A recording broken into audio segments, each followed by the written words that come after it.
নতুন করে জুলাই প্রক্লেমেশনের ঘোষণা দেবার বিষয়টি অস্পষ্ট বলে মন্তব্য করেছেন নাগরিক ঐক্যের সভাপতি মাহমুদুর রহমান মান্না। শুক্রবার জাতীয় প্রেস ক্লাবে শহীদ রাষ্ট্রপতি জিয়াউর রহমানের জন্মবার্ষিকী উপলক্ষে আলোচনায় তিনি এই মন্তব্য করেন। মান্না আরও বলেন, মুক্তিযুদ্ধের সুস্পষ্ট কোনো নির্দেশনা কখনোই শেখ মুজিবুর রহমান দেননি বা দিতে পারেননি। আরও বলেন, রেডিওতে মুক্তিযুদ্ধের সুস্পষ্ট নির্দেশনা দিয়েছিলেন তৎকালীন মেজর জিয়াউর রহমান, যা বরাবরই অস্বীকার করেছে আওয়ামী লীগ।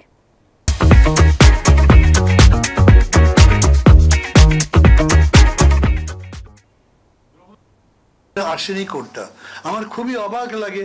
এখন যারা নতুন করে আবার একটা প্রোক্লামেশন দিতে চান, তারা কি বলতে চান আসলে? আমাদের লক্ষ্য কি? আমাদের লক্ষ্য নির্ধারিত হয়নি। আমরা একটা গণতান্ত্রিক দেশ বানাতে চাই। তা যদি না হয় তাহলে 15টা কমিশন বানিয়েছেন কেন? তাহলে নতুন করে কনস্টিটিউশন আবার সংস্কার করতে চাইছেন কেন? নতুন করে নির্বাচন ব্যবস্থার সংস্কার করতে চাইছেন কেন? আমরা ডেফিনেটলি একটা নতুন বাংলাদেশ বানাতে চাই।